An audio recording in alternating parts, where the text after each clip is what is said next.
믿습니다. 아멘. 우리 오늘 말씀 제목 함께 읽어보실까요? 말씀 제목도 함께 읽어보시겠습니다. 시작. 행동, 낯선 환경에 나를 던질 수 있는 이유. 네, 행동, 낯선 환경에 나를 던질 수 있는 이유입니다. 오늘은 돈과 사업 얘기를 하려고 합니다. 근데 무슨 거룩한 설교 시간에 갑자기 돈과 사업 이야기냐라고 생각하실지 모르겠습니다. 쭉 듣다 보면 돈에 관련된 얘기긴 하는데 꼭 돈에 관련된 얘기는 아니다 이렇게 생각을 하실 겁니다. 왜 돈과 사업에 관련된 얘기냐? 오늘 본문이 돈과 사업에 관련된 이야기이기 때문입니다. 요즘 제가 운동을 열심히 합니다. 운동 안 하면 목회 못 하겠더라고요. 체력이 바닥이 나고 있습니다. 그래서 제가 영양제를 얼마나 열심히 챙겨 먹는지 모르겠습니다. 일주일에 러닝을 5일을 뜁니다. 5km씩 뛰어요. 근데 러닝 뛰기 전에 제가 항상 스트레칭을 하거든요. 근데 얼마 전에 스트레칭을 하다가 제가 굉장히 충격받는 사건이 있었습니다. 유튜브 틀어놓고 스트레칭을 하는데 양손을 뒤로 해가지고 잡는 스트레칭이 있어요. 오른손 왼손으로 하는데 잡혀요. 왼손 오른손 바꿔서 하니까 안 잡히는 거예요. 안 잡히는데 안 잡히는 분량이 크게 안 잡히더라고요. 이게 잡히는데 이게 너무 안 잡히는 거예요. 그때 제가 알았습니다. 내 몸이 지금 삐꾸가 되어 있구나. 밸런스가 이렇게 무너져 있구나. 제가 완전히 이렇게 틀어졌다는 걸 그때 알게 되었어요. 이거 잡히는데 이게 안 잡히는 게 심각하게 안 잡히더라고요. 이따 끝나고 나중에 한번 해보세요. 이게 몸의 균형이 밸런스가 안 잡히는 분은 이게 안 될 거예요. 제 아내한테 해보라고 하니까 이렇게도 잡히고 아내는 이렇게도 잡히더라고요. 저는 안 잡혀요. 균형이 무너진 거죠. 제가 신앙생활 할 때 제일 중요하게 생각하는 게 이 균형입니다. 밸런스예요. 우리 교회 이름이 크로스포인트 교회인데 크로스포인트 교회 안 했으면 밸런스 교회라고 했었을 것 같아요. 밸런스가 진짜 중요합니다. 현실적인 분은 영적인 부분이 약해요. 영적인 부분이 강한 부분은 현실적인 부분이 약해요. 논리적인 분은요 정서가 빈약해요. 정서가 풍성한 분은요 논리가 빈약하더라고요. 네, 그런 게 분명히 있어요. 그래서 이 밸런스를 맞추는 것이 참 중요해요. 말씀 열심히 보는 분은요 기도 많이 안 하고요. 기도하는 분은요 이 텍스트를 잘 안 읽어요. 이 밸런스를 같이 맞춰가는 게 굉장히 중요하고 저도 목회를 하면서 이 밸런스를 맞춰가는 과정을 항상 고민하고 염두에 두고 있습니다. 이 두 가지를 항상 이렇게 밸런스를 맞춘다는 것을 꼭 기억하세요. 어떤 분들은 생각 없이 행동하는 분이 있어요. 문제가 많죠. 근데 어떤 분은요 생각은 많은데 행동을 안 하는 분이 있어요.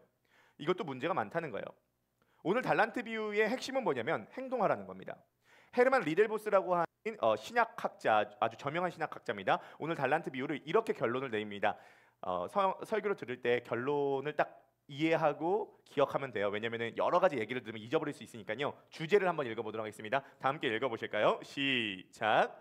달란트에 대한 해석이 아무리 정확하다 할지라도 중요한 것은 모든 제자가 주인이 돌아와서 잘하였도다 착하고 충성된 종이라고 칭찬할 만큼 담대하고 진취적인 삶과 사역을 해야 한다는 것이다.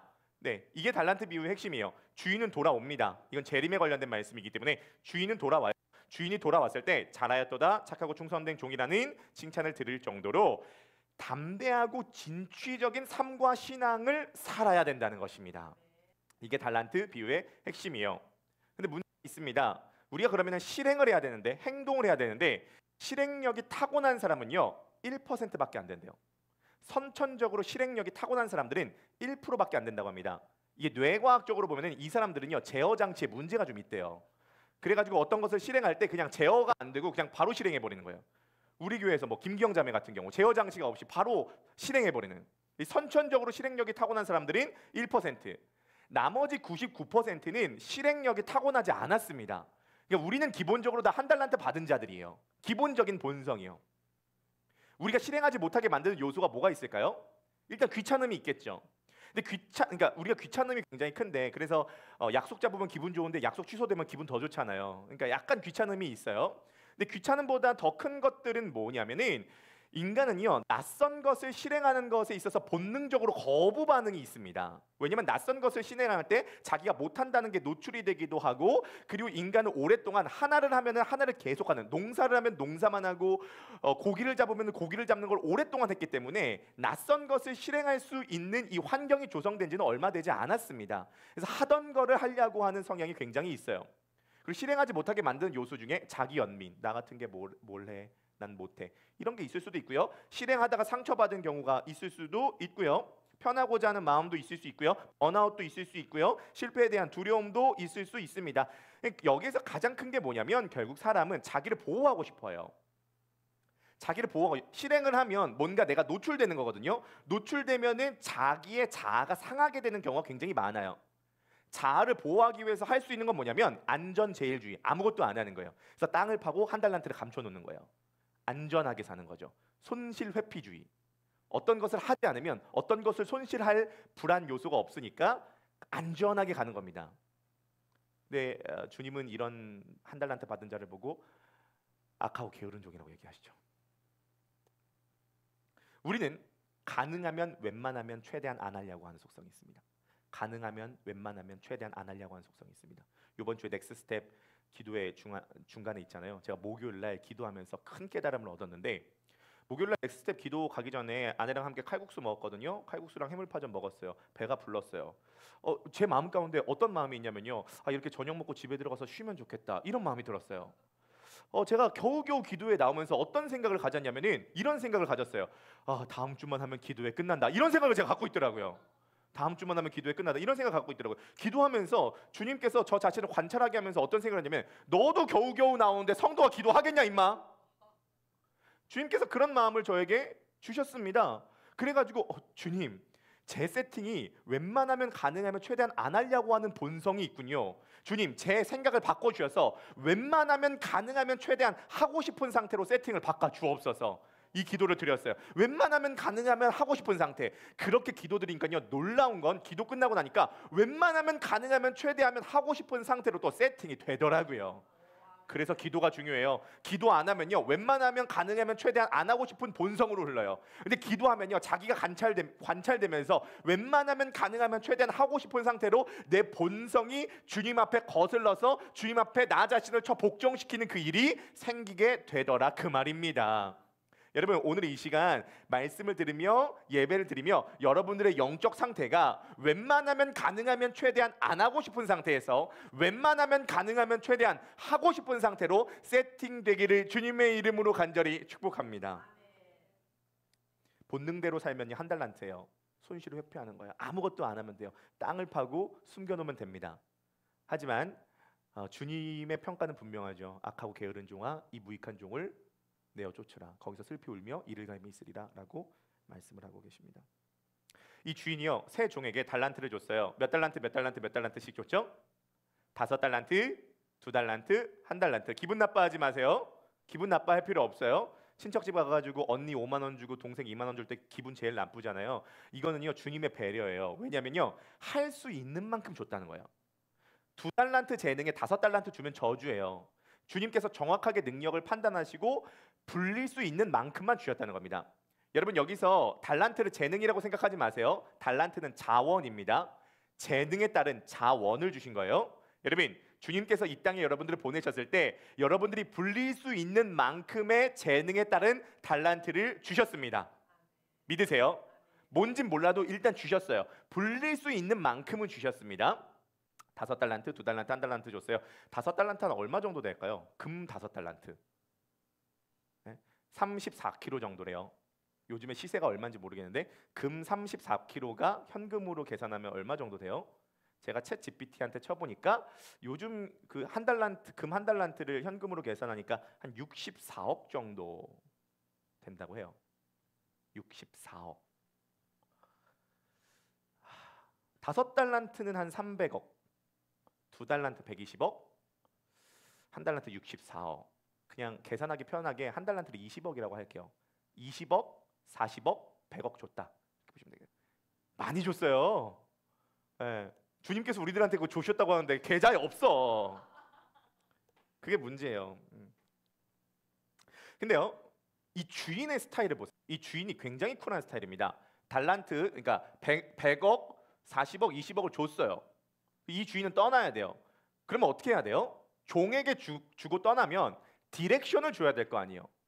100억, 40억, 20억을 주면 디렉션을 줘야 될 거 아니에요. 너 이거 해, 저거 해, 그거 해, 이렇게 얘기를 해야 될 거 아니에요.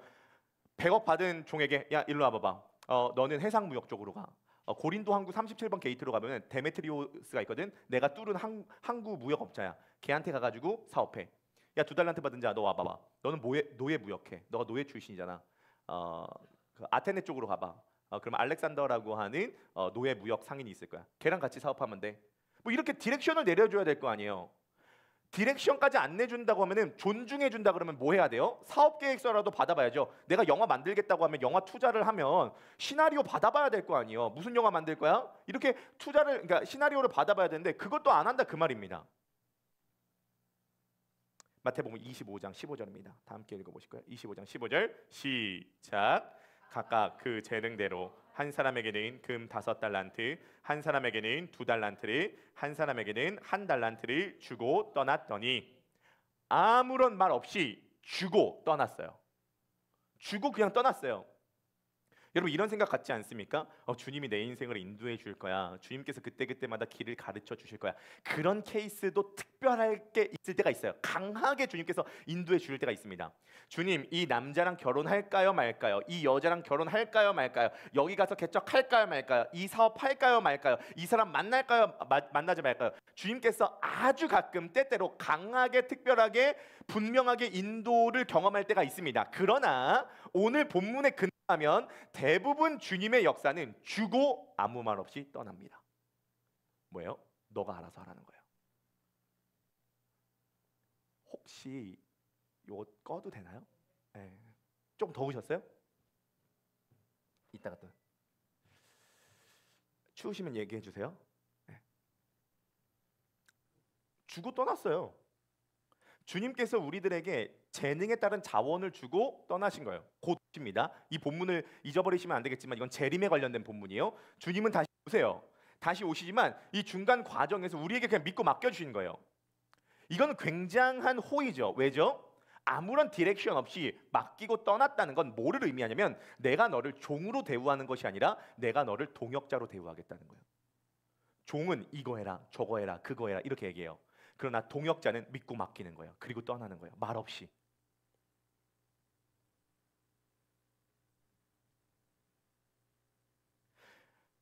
자신의 재산을 맡기는 겁니다. 재산 아무에게나 안 맡겨요.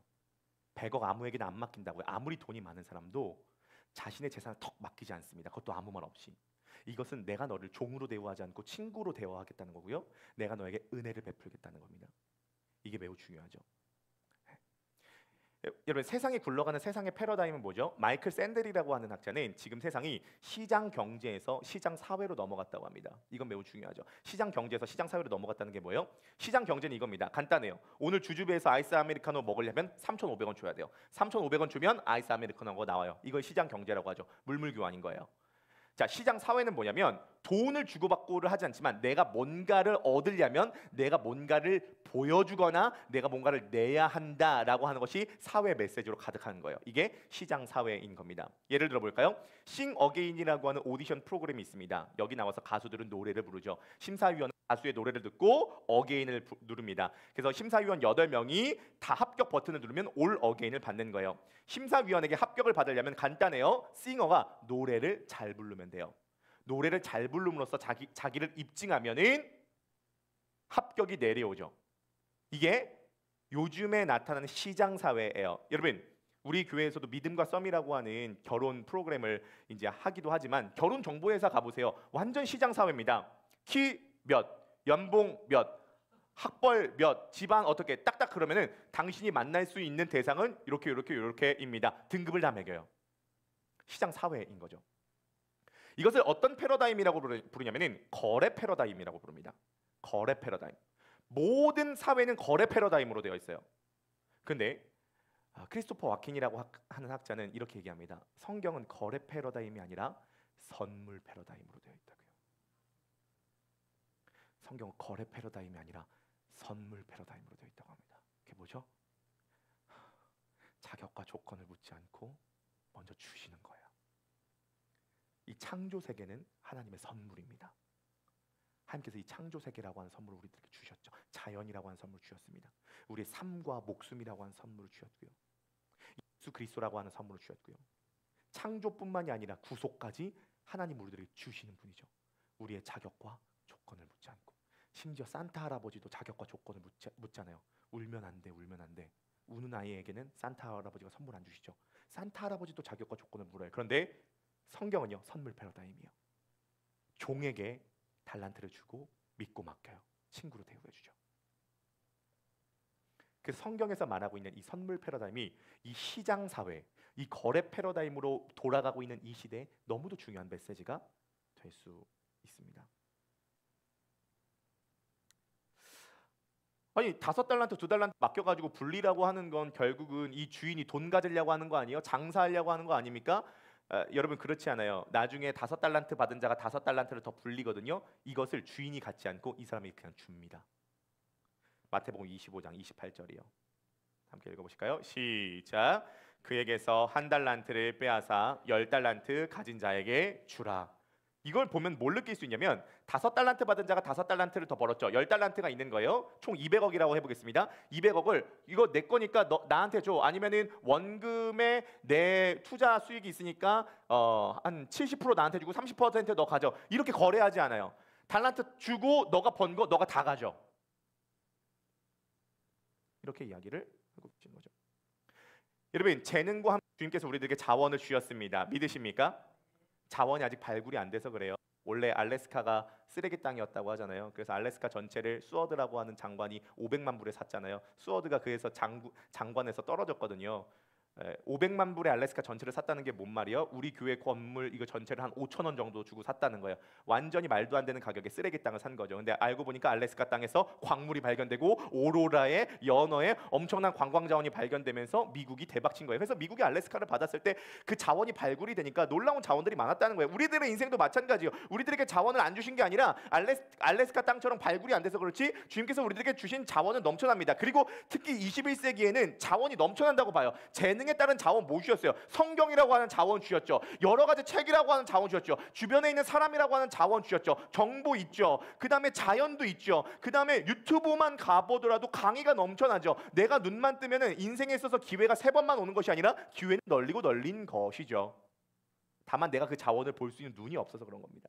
주님은 오늘 우리들에게 넘치도록 자원을 부어주고 계십니다. 그리고 믿고 맡기시고 떠나셨죠. 우리 첫 번째 적용 질문 한번 읽어보시겠습니까? 첫 번째 적용 질문 한번 읽어보실까요? 네, 함께 준비. 제 물 마실 동안 한번 읽어보시면 되겠습니다. 시작.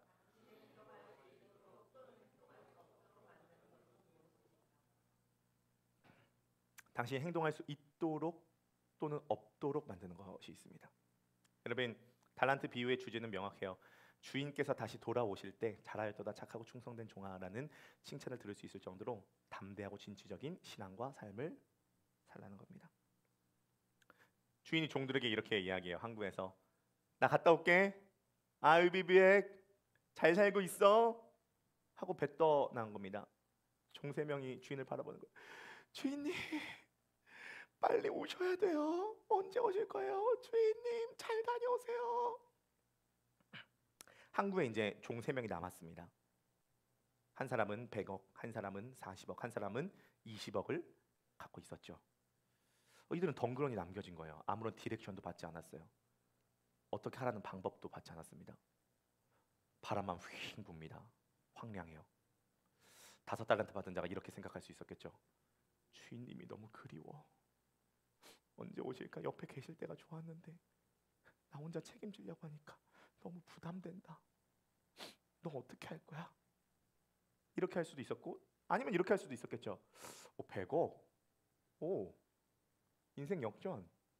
괜찮은데 배 타고 로마로 날라버리자. 내 인생 역전할 수 있는 기회야.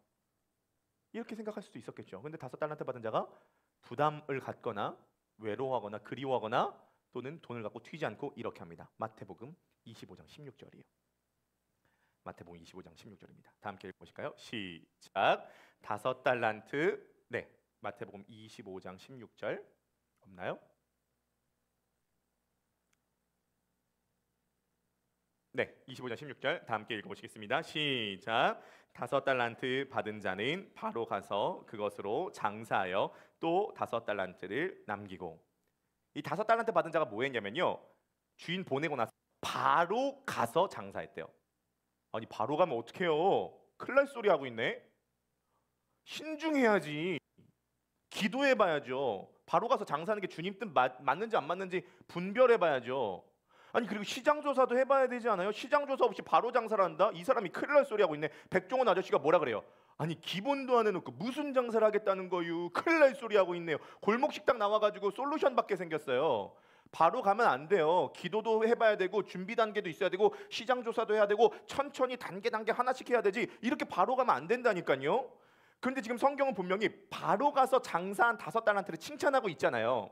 여러분 바로 가려면 몇 가지 조건이 형성되어 있어야 됩니다. 몇 가지 조건이 형성되어 있어야 되는데 바로 가려면요. 첫 번째, 주인을 완전히 신뢰하고 있어야 돼요. 주인이 나한테 믿고 맡겨주신 거구나. 주인이 나한테 은혜 베풀어 주신 거구나. 이게 너무 감사하구나. 난 주님을 신뢰한다. 주님을 믿는다. 주님께서 나를 믿어주셨듯이, 주님께서 나를 먼저 믿어주셨듯이 나도 주님을 믿는다 라는 신뢰가 먼저 있어야 되고, 두 번째, 주님의 의도를 파악해야 됩니다. 맡겼다는 거 아무 말 없이 떠나셨지만 맡겼다는 건 분리라고 하는 뜻이구나. 말은 없으셨지만 의도를 파악해야 돼요. 세 번째, 바로 가서 장사하려면 뭘 해야 될지 방법을 알고 있어야 돼요. 이미 해본 거여야 돼요. 여러분 이 지금 말씀을 듣고 있는 사람들이 누구예요? 예수님의 제자들이잖아요. 예수님의 제자들은 예수님과 3년 동안 동행을 하면서 이미 뭘 해야 될지를 알고 있는 사람들이었어요. 그렇죠? 장사를 뭘 해야 될지 알고 있어야 돼요. 마지막 네 번째, 이것을 바로 실행할 수 있는 실천력이 있어야 됩니다. 주인을 신뢰해야 되고 주인의 의도를 알아야 되고 방법을 알아야 되고 실천력이 있어야 돼요. 이 네 가지 조건이 돼야지만이 바로 가서 장사해서 5달란트를 남길 수 있는 겁니다. 여러분 저는 세상에서도 담대하고 진취적인 사람이 성공한다고 생각합니다. 이번 주에 일반 책, 이 어떤 청년이 사업하는 청년인데 이 사업하는 청년이 쓴 책에서 이러한 문구를 받았는데요. 저는 은혜를 받았어요. 그 구절을 잠시 좀 읽어드리도록 하겠습니다. 돈에 대한 이야기인데요. 이 책에 나온 내용입니다. 인생이 너무너무 쉬운 이유를 1분 안에 입증해 보겠다. 내가 1분 안에 당신의 인생을 변화시켜 보겠다. 자신 있다. 결국 인생을 행복하게 사는 방법을 알아내면 돈은 자동으로 따라온다는 게 내 신념이다. 돈이 따라온다고 하니까 이게 관심이 가더라고요. 가장 중요한 것은 실행력이다. 사람들은 돈을 벌기 어렵다고 말한다. 하지만 내 관점에선 매우 쉽다. 그리고 인생에서 남들보다 앞서가는 방법은 진짜 쉽다. 이제부터 내가 내는 3개의 과제를 해라. 각각 길어야 20분밖에 안 걸리는 것이다. 이것만 해낸다면 당신 인생은 크게 바뀔 것이다. 솔깃하잖아요. 3개의 과제. 이 3개만 내면 앞서 나갈 수 있대요. 1번, 블로그를 개설해서 아무거나 하나의 글을 써라. 정확히 20분 타이머를 켜고 시작하라.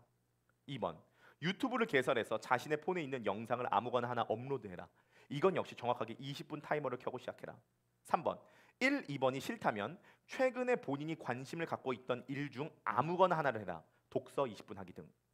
자, 했는가? 아마 안 했을 거다. 놀라운 일이 아니다. 100명이 읽어도 99명은 단 하나의 항목도 하지 않는다. 이게 뭘 의미하는지 알겠는가? 겨우 20분 걸리는 일을 시켜도 사람들은 하지 않는다. 그래서 인생이 진짜 쉬운 것이다. 100명 중 99명은 돈에 의해 혹은 누군가의 감시와 처벌 때문에 움직인다. 본능대로 살아가기 때문이다. 그래서 대부분의 사람들은 평범함에서 벗어나지 못한다. 가난하고 불행하다. 능동적으로 뭔가를 실행하는 사람은 극소수다.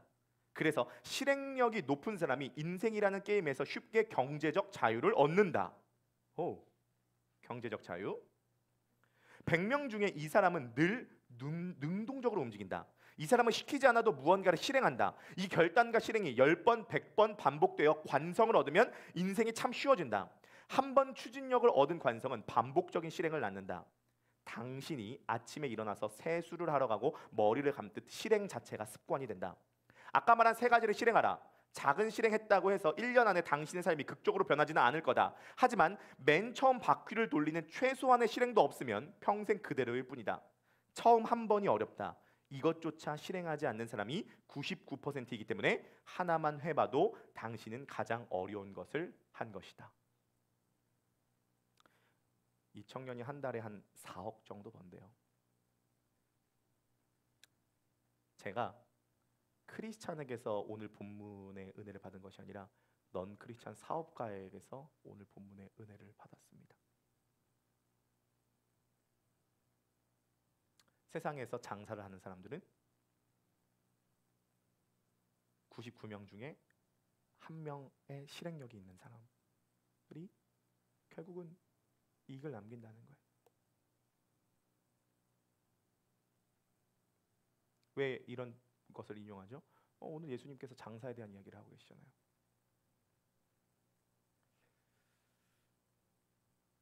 어제 원데이 키즈 페스티벌을 했는데요. 놀랍게도 동네 주민 중에 드디어 한 사람이 원숭이 탈 전도를 보고 드디어 왔습니다. 네, 두 사람이었나요? 네, 원숭이 탈을 보고 온 사람 드디어 한 명이었죠.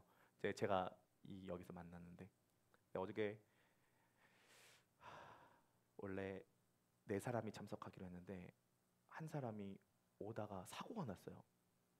또 다른 사람 또 사고가 나고, 그래서 참석자가 1명으로 줄었는데 1시간 전에 갑자기 전화 와가지고 나 참석하고 싶다고, 그래가지고 1명으로 원데이 키즈 페스티벌 할 뻔했는데 나중에 3명으로 됐습니다. 근데 어저께 참석한 아버지가 그런 얘기를 하더라고요.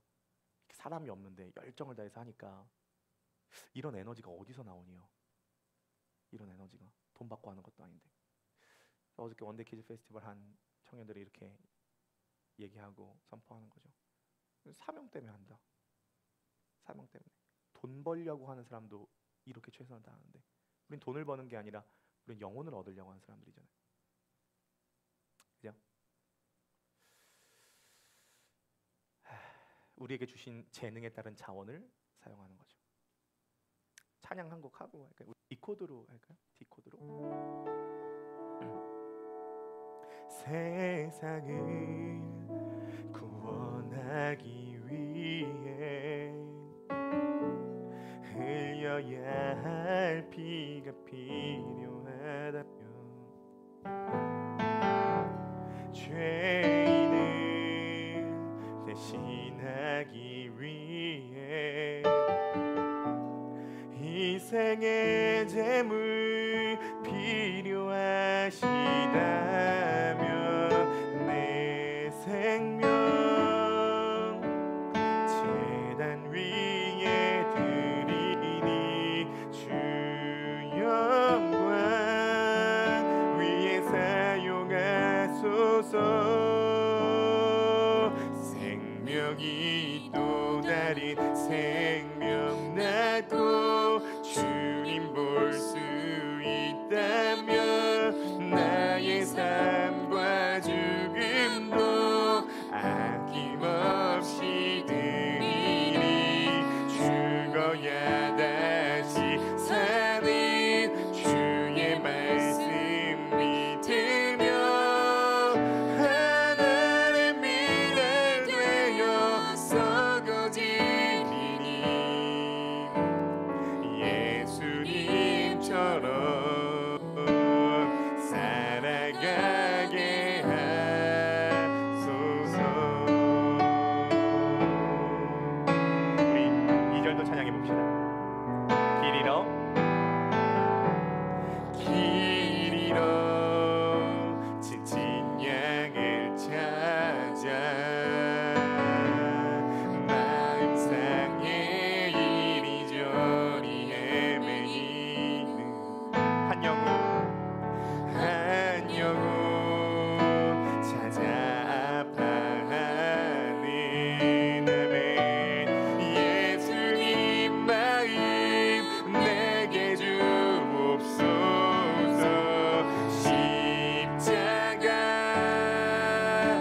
자원이 있는데도 실행하지 않는 이유는 간단합니다.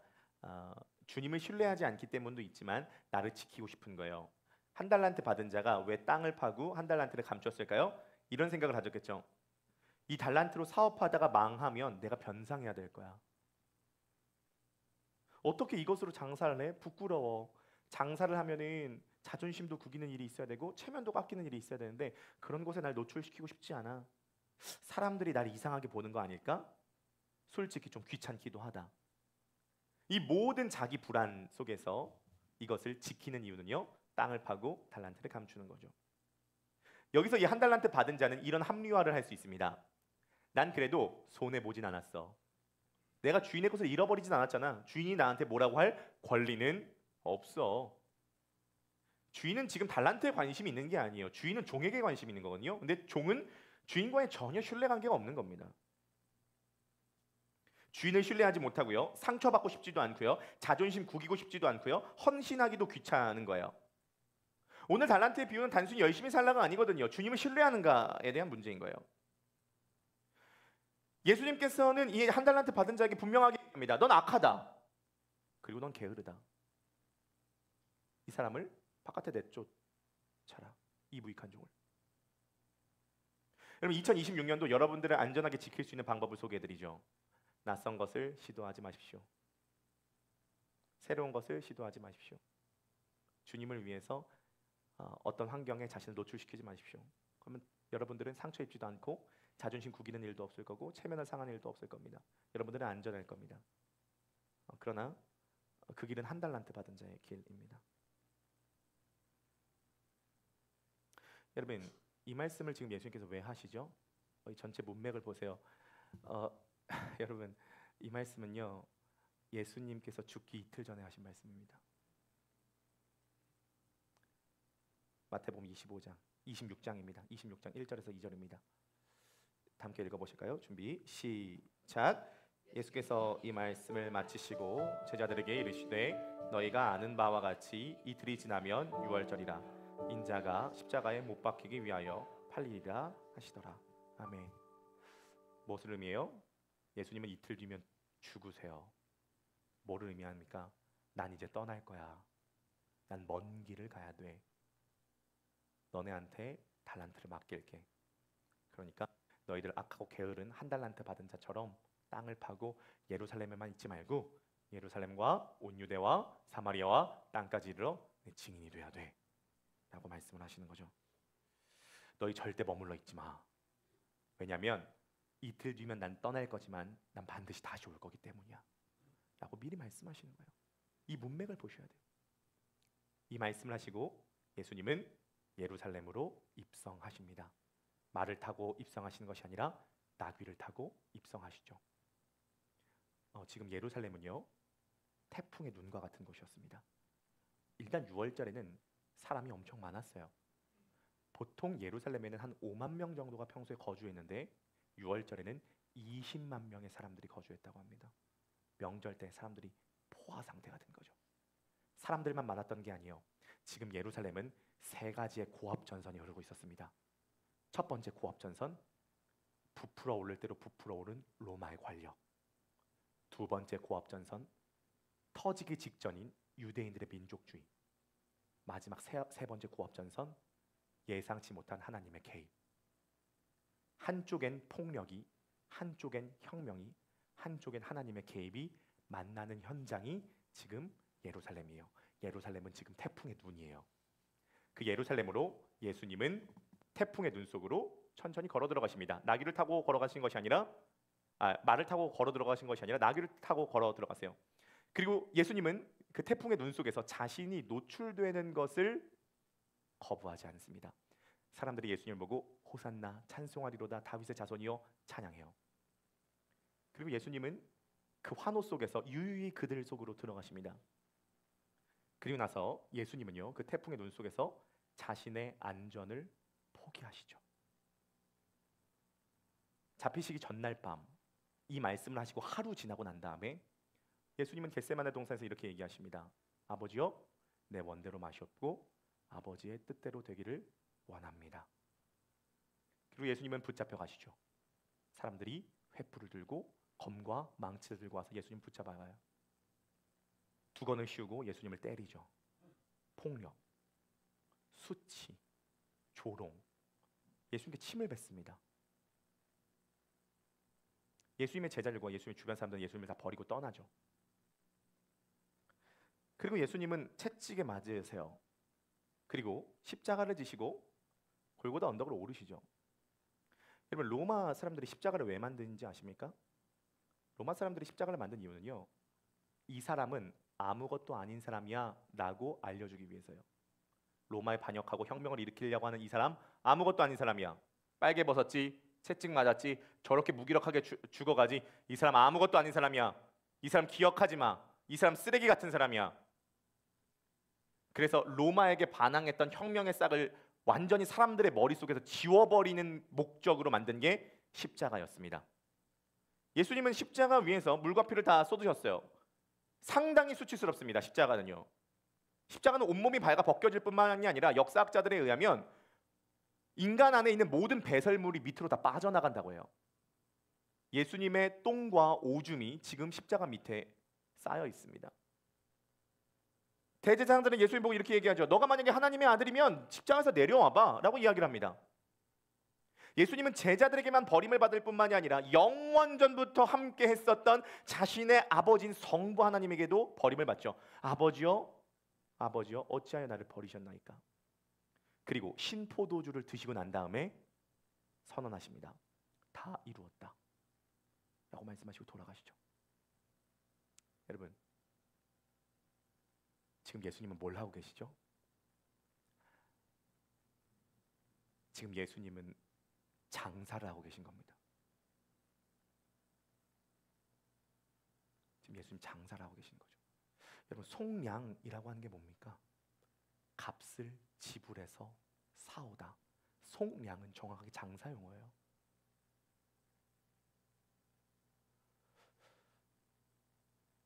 예수님은 제자들에게 너가 5달란트, 2달란트 받은 자처럼 행해야 된다라고 말하지만 한편으론 예수님은 영원히 우리에게 있어서 5달란트 받은 자의 모델이십니다. 예수님께서 하나님의 보내심을 받고 이 땅에 자원을 갖고 오셔서 바로 가셔서 예수님은 장사하셨어요. 자신의 목숨값을 지불하고 우리를 사오셨죠. 예수님께서 남기신 달란트가 있습니다. 그게 우리예요. 자신의 달란트로 또 남긴 달란트가 있는데 그게 우리라고요. 우리가 예수님께서 장사하여 남긴 이익입니다. 그래서 우리는 예수 그리스도의 것이라는 거예요. 예수님께서 우리를 구매하시기 위해, 사오시기 위해, 장사하시기 위해 자신의 체면, 자존심, 자신의 모든 인생을 다 어떤 위험한 환경 속에 노출되기를 꺼리지 않으셨습니다. 그래서 결국은 그 장사를 통해서 우리를 얻으신 거예요. 여러분, 2026년도 여러분들이 어떤 환경에서 여러분들이 자존심을 구기고 여러분들이 어떠한 체면을 상하게 만들고 여러분들이 어떤 낯선 환경 속에서 여러분들을 노출시키는 것을 부담스러워하거나 두려워하지 마세요. 왜냐하면 여러분들이라고 하는 달란트를 얻으시기 위해서 주님께서 기꺼이 자신을 태풍의 눈 속에 던져 넣으셨기 때문입니다. 그 5달란트 받은 자의 영원한 모델인 예수 그리스도를 알고 믿는 자에게는 동일하게 나아가서 행할 수 있는 그 실행력이 여러분들에게 생기게 될 줄 믿습니다. 그래서 주님께서 다시 돌아오셨을 때 잘하였도다 착하고 충성된 종이라고 칭찬받으실 수 있는 저와 여러분 되기를